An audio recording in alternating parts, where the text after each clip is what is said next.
Hello and welcome to the Daily Mill for Tuesday, the 6th of August 2024. Now, before we start today's video, I need to give you a warning.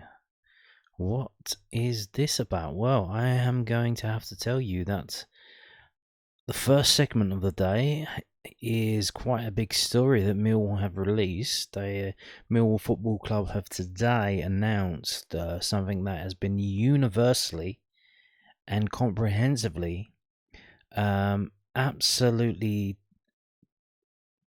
rejected by everyone who has heard the news, and I may get a bit sweary, so if you've got kids with you or you don't want to hear a grown man swearing, you might want to miss this one out or just mute it, and you can follow along on screen. So yeah, let's find out why every Millwall fan who has heard about this is absolutely disgusted. And let's get into it. So this is it here from the club's official website, millwallfc.co.uk. Millwall introduce new bag drop facility. Millwall Football Club has introduced a new bag drop facility at the Den, costing £6 per bag. Items can be handed into the blue kiosk in the main car park, situated opposite the main reception. For the 24-25 campaign and beyond, the Lions have introduced a no bag policy, meaning that any item over A4 size will not be allowed into the stadium. Yes. Why is the club bringing in this policy?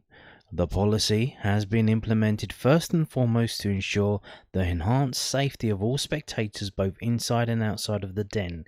This also ensures the club is fully compliant with the incoming Martyns law. More on that in a minute. This legislation was introduced following the government inquest into the Manchester Arena attacks and requires that all major venues do all that is reasonably practical to mitigate against the threat of a terrorist attack. In addition, the club has been in dialogue with our counter-terrorism security advisor, who has provided guidance on introducing a bag policy to ensure fans can enter the ground more efficiently.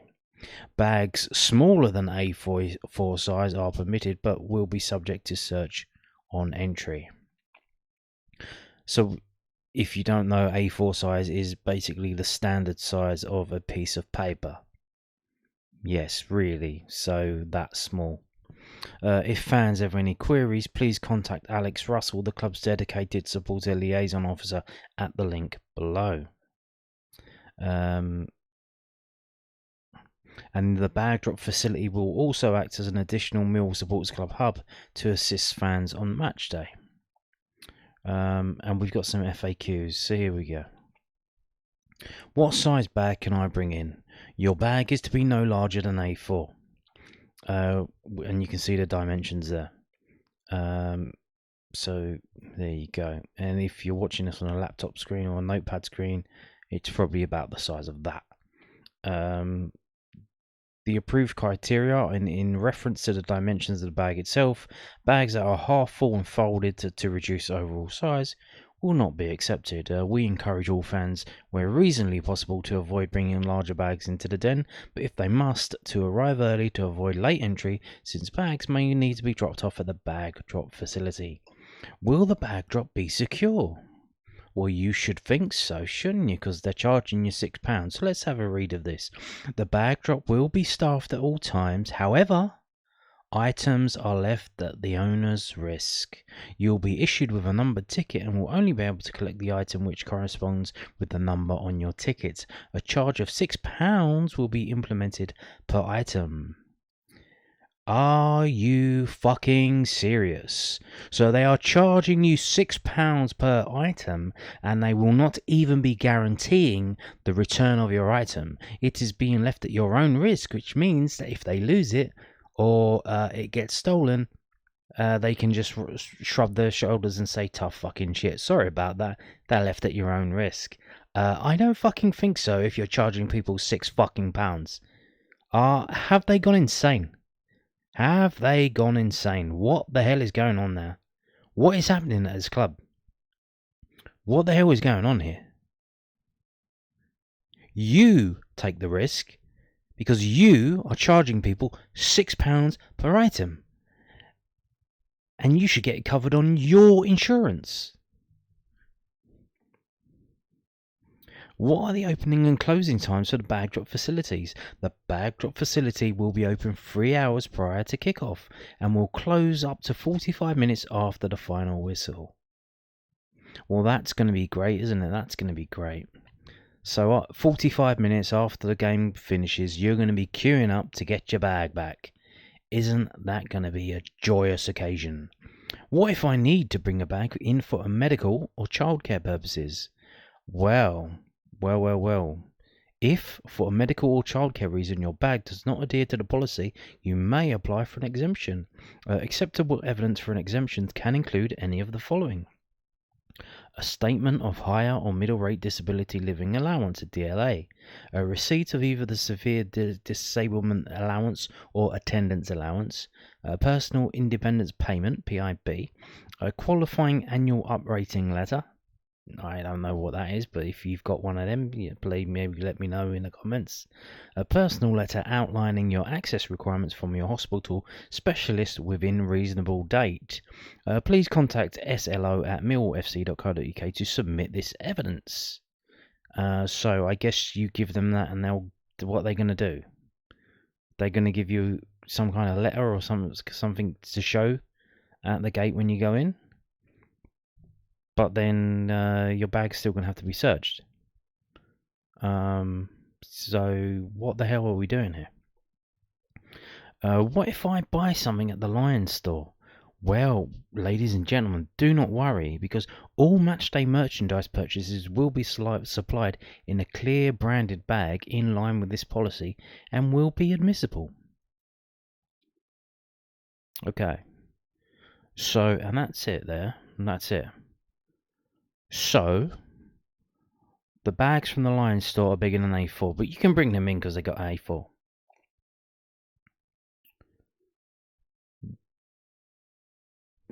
But you can see what it says here.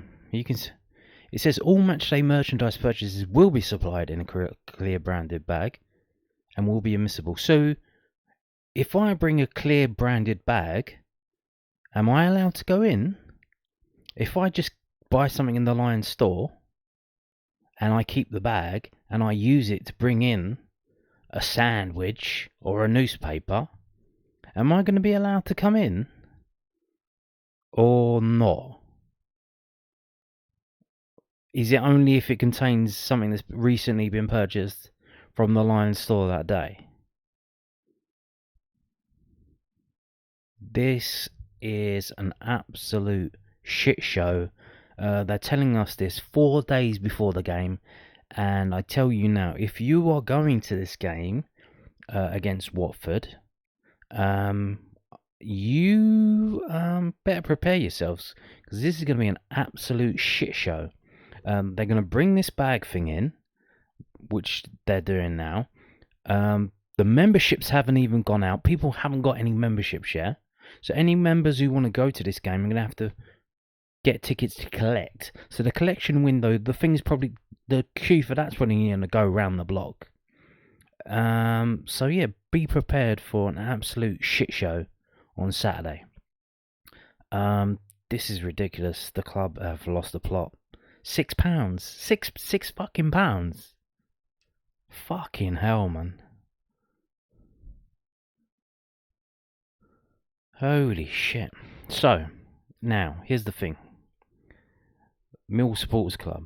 They did say in this thing that I brought up, it was in a video at the time, so you may remember this if you come back every day and watch.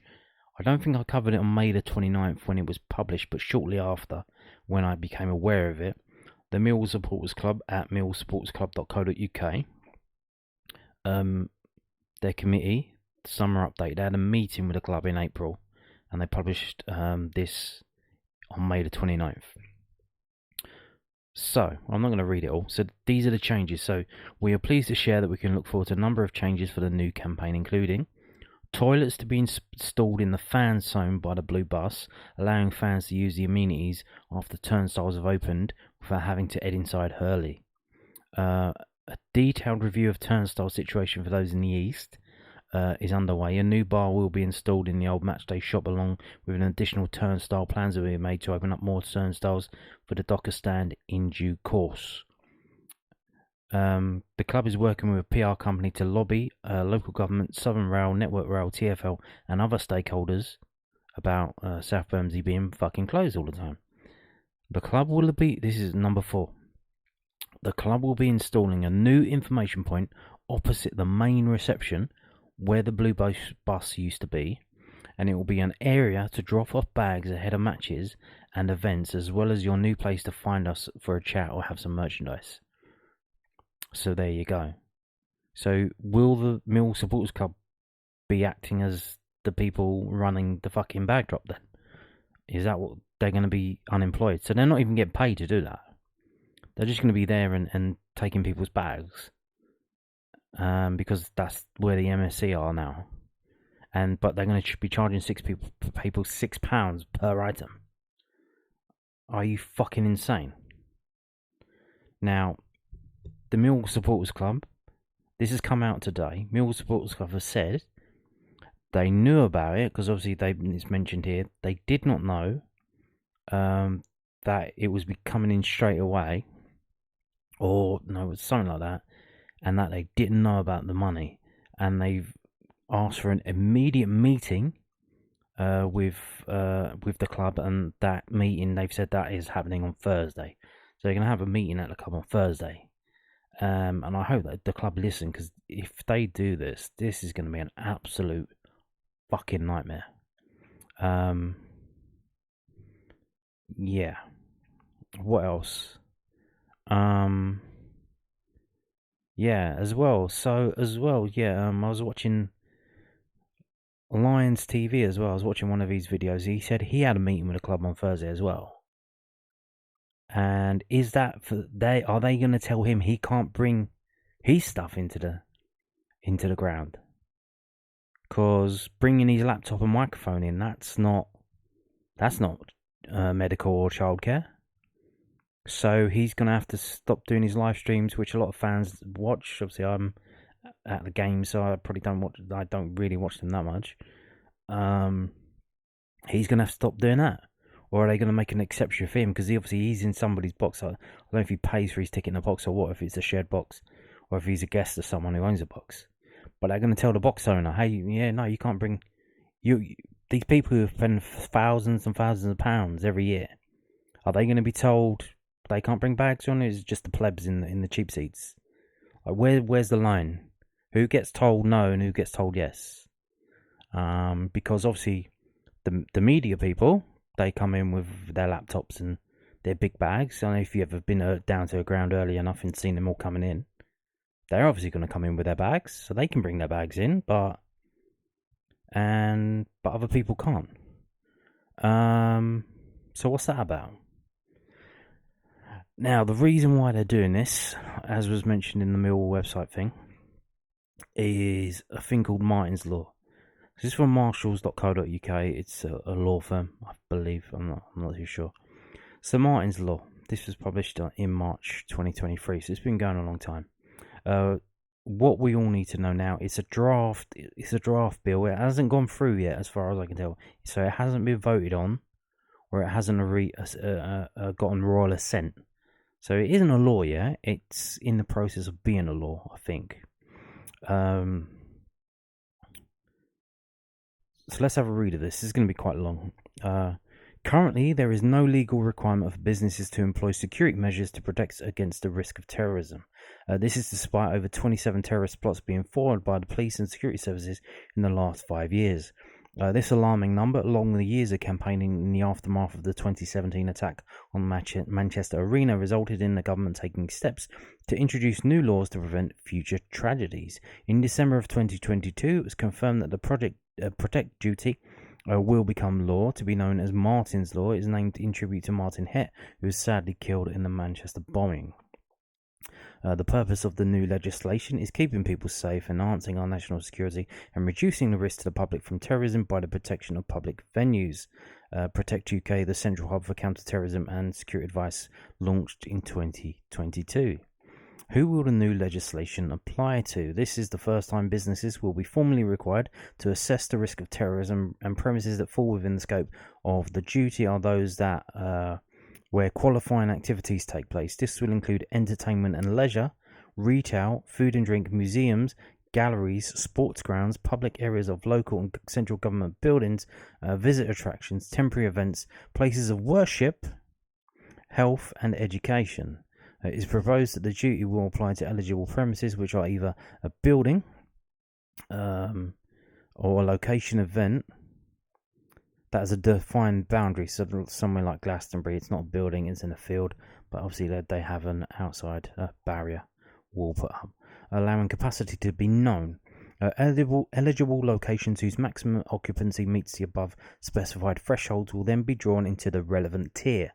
Latest guidance from Protect UK states that premises will be included in the scope of the duty if they meet the following three criteria: that the premises is an eligible one, that a qualifying activity takes place at the location, and that the maximum occupancy of the premises meets a specified threshold, either 100 plus or 800 plus. Standard tier. So premises with a capacity of over 100.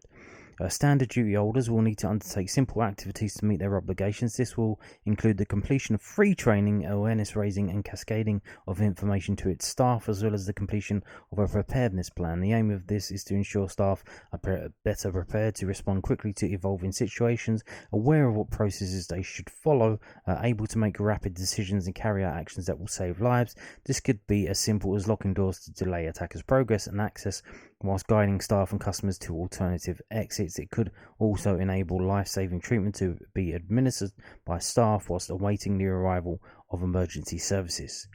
Right, okay.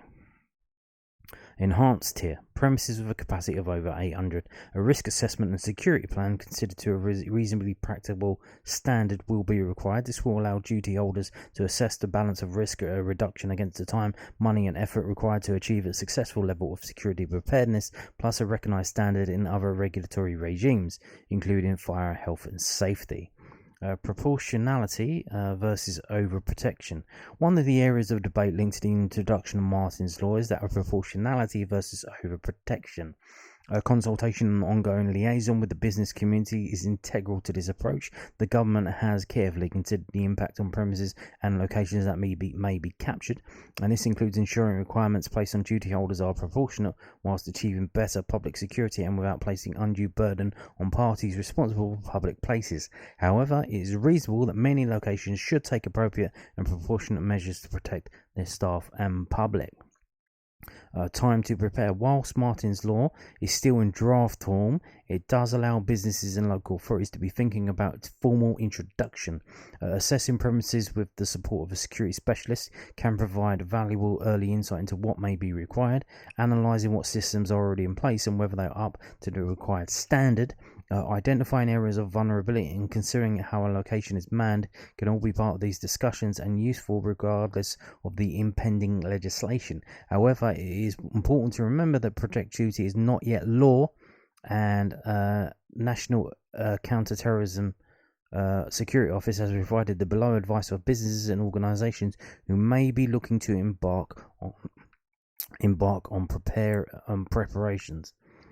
With the announcement of Martyn's Law, it is anticipated that there may be a rise in the number of NACs, so unendorsed courses being advertised and sold to companies to supposedly meet Martyn's Law and provide competent persons. It has to be reiterated that these are from third parties and are not related to the CPS, and until Martyn's Law is enacted, you should be aware that the requirements are not set.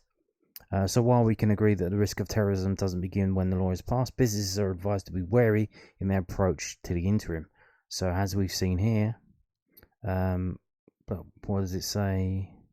Where is it? Where is it?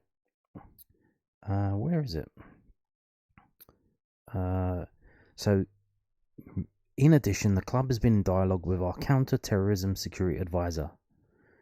So literally, they've just said, watch out for third parties trying to sell you snake oil. And the club have just said, yeah, we'll have some snake oil. The law isn't gone through yet. It isn't a law yet. Because obviously the first thing that the Parliament did when they came in was go on their summer holidays. So, hey, good for them. And they want more money, by the way. Isn't that great? So they paid this guy to tell them what to do.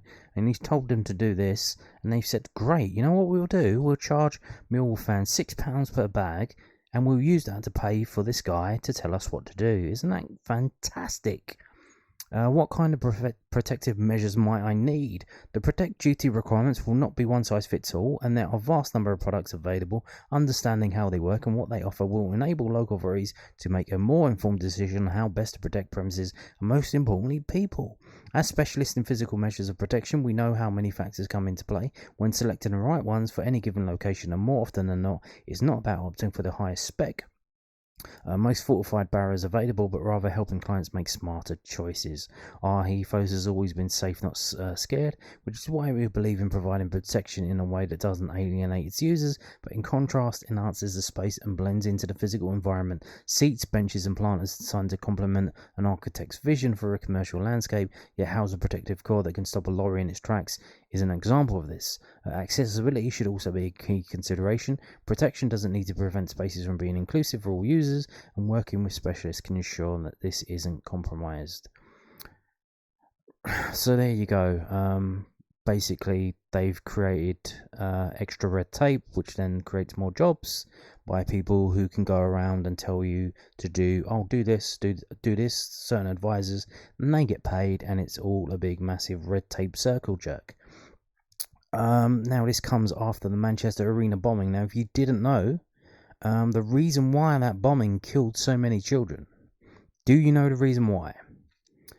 Because there was a Libyan who was airlifted out of Libya as a political refugee, because I believe his brother was part of Gaddafi's government.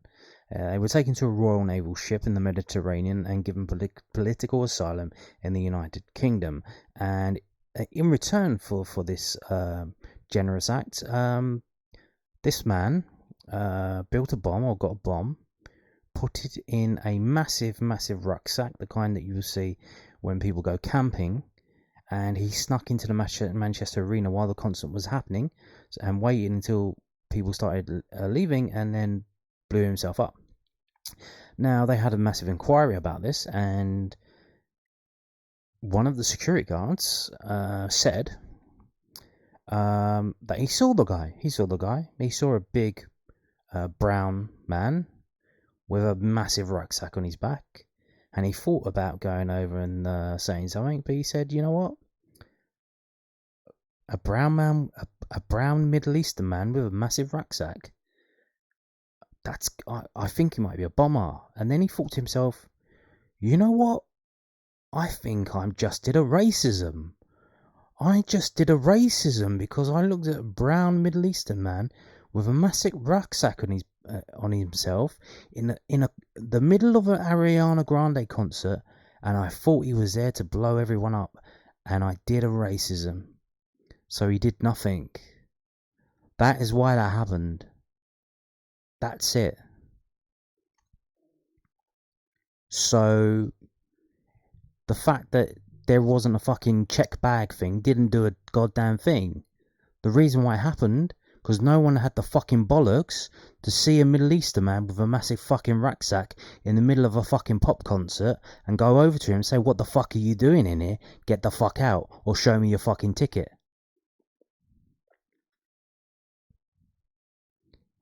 And this is what we're doing. We have to adapt our way of life.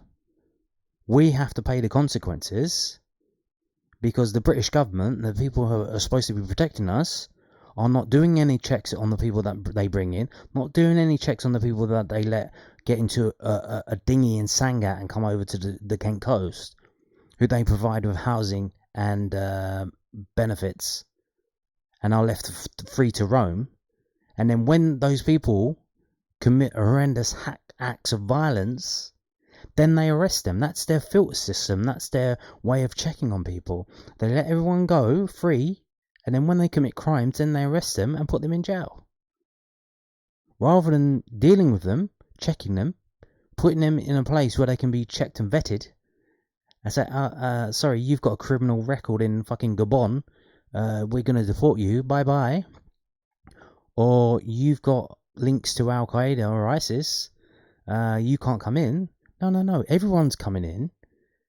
They let them do what they want, but when they break the law, now they've murdered some children. Oh, we'll arrest them, it's fine, that was just one bad egg. And now we have to suffer with this fucking shit now. And Millwall think it's fine to charge Millwall fans £6 per bag and not take any responsibilities, just like the British government isn't taking any responsibility for the fucking scumbags that they're letting into this country. So there you go. A fucking rant. Absolute fucking shit show. Now, moving on. 2 Millwall fixtures selected for international broadcast. 2 Millwall fixtures have been selected for international broadcast. The Lions trip to West Bromwich Albion on Saturday the 5th of October and Middlesbrough on Saturday the 14th of December will now be shown overseas with no change to their kickoff times. This is the move will affect the ability to stream the match on Millwall TV, with passes unavailable in many locations. Full details will be confirmed as soon as possible ahead of match day. And as far as I can tell, the club haven't even put up an international season ticket, an annual pass for sale. So this is another thing they haven't done. We're 4 days away from the season starting, 3 days away, and they still haven't put up details of that. So they're going to be charging game by game. I don't know. They said that it would still be available, but they haven't announced anything yet. So what this means, if you're abroad, if you're not in the UK, you will have to find the channel that's showing this in your country and watch it on that. So it might be DAZN, it might be Viaplay. I think it's Viaplay in the Nordic countries. Those kind of channels. And if you're not, you have to use a VPN and find a territory or an area where you can use a VPN for and pretend that you're in that country, and then you'll be able to use it on your Millwall TV match pass. So that's how that's going to work. Now here we go again. Now, is it just me, or is Neil Harris not happy with the recruitment this summer? He seems to continually mention it. Now maybe that the reporters just keep asking him, and that's obviously the fans want to know. So obviously that's what they're asking him about. That's what he's talking about. I don't know, but he does seem to be mentioning that he's expecting more players in, and it's like he's waiting for a bus that's not coming. It's like he's getting a bit antsy. He might have to walk, like walk in terms of leave the club. Whereas if it was me at a bus stop, I would walk as well. I'd walk along to where I'm trying to fucking get to and not wait for a bus anymore. So this is from the southernnews.co.uk. Millwall boss still on the lookout for additions. Neil Harris remains keen to strengthen Millwall squad before Saturday's opening game with Watford at the Den, but accepts there are no guarantees it will happen. West Bromwich midfielder Jason Malumbi became the latest name linked this weekend with a return to the club. He represented 36 times while on loan from Brighton in a 2019-20 campaign. It was Harris who signed the Irish international 5 years ago, although he didn't mention any individual names when asked if fresh faces would be on display when the Hornets arrive in SC16 this weekend. Oh, maybe, the manager replied. That's a question I always, as the front man, I'm just the head coach of the football team. We've just walked off the training pitch, and the first thing I do when I walk off is to speak to my director of football to find out where we're at with the players coming in. And I meet with the guys the majority of days and see the work that the recruitment team and director of football put in, and I try and help from afar when I can. Although determined to get more new signings on the board, the Lions chief accepts he might have to wait longer to get the right candidates in the building, with youth also a big factor in his thinking. "Oh, there's nobody more impatient at this football club than myself," explained Harris. "I've never been any different. I think every fan knows that because I want us to do better. When I took over in February, the immediate aim was to stay in this division, and then over the course of the 12 months in front of us, is trying to help transform the club to give a clear indication that we are Millwall Football Club again, but also make the group slightly younger with a natural changeover of personnel. When the personnel do come in, then it's my job to coach them and into being better Millwall players. And hopefully we will add to the group before Saturday, but then I do have to remind myself that we've got nearly 4 weeks of the transfer window left, and I have to be mindful of that, and the supporters have to be as well. They are as impatient as me at times, but ideally we will add to the group before Saturday, and however I have no crystal ball to say will be a given. So you can see he clearly says there that he's impatient. He wants players in by Saturday. Hasn't happened yet. Yeah. What if it doesn't happen? What if it doesn't happen? If it doesn't happen, you've got 3 more weeks until the end of till September the 1st. Now, moving on to this, also from the southwarknews.co.uk, Leonard determined to keep Den a fortress. Ryan Leonard knows maintaining Mill's improved record at the Den under Neil Harris will be vital this season as the new campaign draws closer. Well, that's going to be a bit harder when you don't have any fans because they don't want to pay £6 to leave a bag outside, especially midweek games when people are coming in from work with like their bags with laptops in. That they're expected to leave thousands of pounds worth of laptop outside. Like they're just going to not, and the club won't take responsibility if it's stolen. The Lions went undefeated on their home patch once Harris returned for a second spell in charge last spring. A notable upturn in fortune in SC16, which began with a victory over this weekend's opening day opponents Watford, sealed by Zion Fleming's early strike. Harris successfully guided Mill to mid-table security with something to spare in the end, and the Lions will be looking to put the Hornets to the sword once again, with Leonard having found memories of the last time the two sides met. He said, "Oh, we won 1-0. I remember the atmosphere going into the game was rocking that day.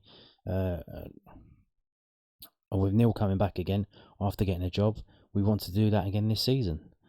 The first day at the Den is a feeling I remember fondly. Being here for a number of years, it's always a day to enjoy. It will probably be 100 degrees on the day, but we'll go out there, give everything and try to get the 3 points. We enjoy playing at home. Back at the end of last season, we had a really good record at home, especially. And that's something we need to continue," said Ryan Leonard. 100 degrees? Who uses Fahrenheit? Is he American? What's he talking about? You mean 37 degrees Celsius? We know it's going to be a packed out Den on Saturday, so we need to go into the game, put our best foot forward and give our best performance for the fans. Leonard is one of the several current players still on the books who played under Harris before, and there's no doubts the decision by the gaffer to return was the right one, he explained. I think he's brought the club together on the pitch and off in the stands, and that's one of his real strengths, the way he can get everyone together. He's got a lot of charisma. He's a big character and he understands the football club more than anyone else. I think he's really driven that into those of us who were here before under him and the new players as well. Leonard added, "We pride ourselves on that togetherness. It's been a tough 12 months for the football club. As players and as a club, we were driven by our togetherness, and that's what takes us forward, and long may it continue." The 32-year-old brings a wealth of experience and versatility to the first team and could potentially be a central defensive option for Harris this weekend, with summer signing Jafet Tanganga suspended. Leonard is happy to step in wherever required and admits he is at the stage of his career now where he doesn't set any personal goals, instead just preferring to concentrate on getting even better. He said, "I probably would not have set any targets as an individual. I don't tend to set myself targets anymore. I just want to go out there and try to perform to my best and improve on last year. And that's all I can do as a player myself. As a football club, we want to improve on what we did last season. I think we need to have a good start to the season. It's not paramount that we do, but that obviously we're going to go out there in those first 5 or 6 games and put our best foot forward and do the best we can. We want to improve on last year, wherever it takes us. Obviously, we will soon, but improving as a club and as a team on the pitch, that's our main priority." Leonard added, Pre-season has been good, but I'm glad it's over. This week in training will be very much like any other week during the season now. The last friendly was against Southampton, so it's now a case of looking forward to and focusing on Watford and getting the season going. I think everyone is excited about that. Obviously, it's good to do pre-season and tick the boxes off, but now the real games start. And having that competitive football once again is where everyone wants to be playing. So, there you go. Now, we got this from Millwall. I don't know if they saw the video yesterday and said, like, what's... Because I was questioning whether the under-21 game on Tuesday the 13th would still take place, because the away game in the Carabao Cup is on that day. And, yeah, they've just said, yeah, Millwall under-21s 24-25 PDL fixtures are confirmed. Millwall under-21s... fixtures list has been confirmed as Kevin Nugent's side set out on the quest to claim a third successive South Division title. The Lions will open up their campaign against Burnley at the Den on Tuesday the 13th of August, kick-off at 2 p.m. And then, as I mentioned previously in the video, there's another 4 games at the Den, but that's not until next year, like starting from February. So a number of games are away games are at clubs. In stadiums that you could probably go to, but at the moment it's just the opening game at the Den on Tuesday the 13th, so there you go. Now moving on to and finishing with this, which, to be honest, I thought this was already all settled, but apparently there's been another meeting and it's been given a green light, because I was wondering, like, why haven't they started working on this?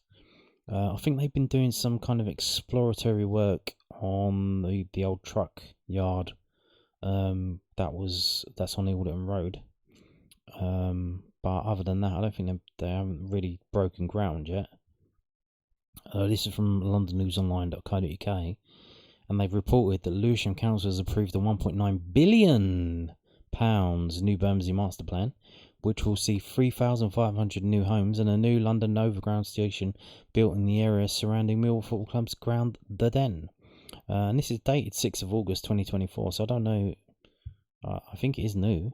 The developer's planning application, unanimously approved by the Council's Strategic Planning Committee last week, rubber stamps Millwall's future within New Bermondsey, which developer Renewal hopes will become a boom town. Renewal first brought forward a plan for 2,500 homes to be built on the Surrey Canal Triangle site in 2012. That was later abandoned after Lewisham Council. Millwall's club landlord sought to forcibly buy 3 plots of land surrounding the Den for Renewal's use. The move sparked recriminations between the 3 parties after Millwall raised fears that the club could be forced out of Bermondsey. The approved application forms a revised version of the original master plan, which excludes any land under lease to Millwall FC, allowing the club to bring forward an independent scheme in its own time frame. Okay. So as we know, we've covered this in a previous video, Millwall got permission for Millwall got, what did they get? They got an extended lease. It says here, 999 lease. So they got that, and they got it reconfigured so that it's in 3 separate patches now, rather than the 2, which is where the Mill Community Trust, where the indoor football pitch is, and just the car park. So now it's been split into 3 different bits. So because of that, I guess then it's a renewal scheme. They gave permission for that, even though it had. I guess. The approved application forms a revised version of the original master plan, which excludes any land under lease to Millwall, allowing the club to bring forward an independent scheme in its own time frame. In May this year, Millwall secured a new 999-year lease for its Bermondsey home. The extension removed the council's previous restrictions on residential use of the club's land to harness unrealised potential for new homes in the area. Millwall's plans for development are expected to include a mix of housing, retail, hospitality and leisure. So yeah, Millwall still have to then go through the planning process and get that approved. But we did get the 1,000-year lease, which is basically we own the land. Technically we don't, but practically we do, because I think in 1,000 years, will Millwall even exist? Will Lewisham exist? Will Will the United Kingdom still exist? Will England still exist? I don't know. The way it's going, yeah, you don't know, do you? Mill's plans for redevelopment are expected to. Oh yeah, I've already read that. Why am I reading that again? So these are pictures you can see. Look, you can see on the left. So if you got the two towers there, the red scaffold towers. There's the tower on the left, and you can see behind that. That's Millwall there, with the new brown thing in between. That's Millwall. The train line is there. I don't know if that's accurate. Is it? It might be. And then you can see the waste incinerator there. A spokesman for Mill FC said, Millwall Football Club welcomes the news of the revised master plan. The club looks forward to its continuation of work with its community, businesses and council as part of the exciting regeneration plans for New Bermondsey. Having been approved by the council, renewals plans for the Surrey Canal Triangle redevelopment include 3,500 homes and more than 1,100 new affordable homes, the largest amount of affordable housing in any single application submitted to the council. Councillor James J. Walsh, Cabinet Member for Inclusive Regeneration and Planning, so inclusive, not exclusive, inclusive, said, I am delighted that we continue to make sure that Lewisham is bringing forward and consenting much needed mixed use housing developments for our borough, helping to tackle the ongoing housing crisis and unlocking an undeveloped part of our city. The scheme has ambitious plans for homes, sports, cultural and transport infrastructure, and it will bring nearly £2 billion worth of investment into Lewisham, and with that, jobs and opportunities for local people. A total of £25 million has been secured for transport improvements, including the Surrey Canal Overground Station, which they obviously, when they built the line, they retrofitted. They put some apparently foundations in place, so they planned for that to happen, and up to 3 new bus routes towards the Lewisham Town Centre and central London. Wow, well, that's great, isn't it? So yeah, it's great because all our fan base getting older. You can use your free bus pass to get to games now. You're gonna have the P12, the 381, and these 3 new bus routes. The scheme will also provide new work and retail space. Do you need workspace anymore? Everyone's working from home, aren't they? And major leisure centre with a swimming pool, multi-sports arena and youth centre, which will offer discounted rates for Lewisham and Southwark residents, because of course it's on the border. More than 1.4 million has been secured to improve Bridge House Meadows, which I think is a shame, because I think basically the way it is now is it's wild area. It's just grassland, and of course they're putting another fucking cafe on it and some other fucking shit on it. So Jordana Malik, a name we haven't heard for quite some time. Jordana Malik, Executive Director of Strategy and Development at Renewal, said, we are pleased that Lewisham Council's Strategic Planning Committee unanimously voted to accept technical changes to the new Bermondsey scheme that are instrumented in unlocking the new overground station at Surrey Canal Road. The council said the first phase could start in 2026 with 600 new homes, including 200 affordable homes and a new 800-seat auditorium for cultural and creative uses. The application will now be referred so it's just Lewisham that approved it. It now has to go to GLA and Sadiq Khan, and then they have to approve it, and then I don't know, does it go up to the Home Office after that? Because it's such a large scheme, but it's going to take another 2 years before they actually start. Permission will be issued once legal agreements have been completed. So yeah, phase 1. If you didn't know, they're going to do it in several phases. We've covered this in a previous video. If you want me to cover it again, I could just show you the video that I covered it.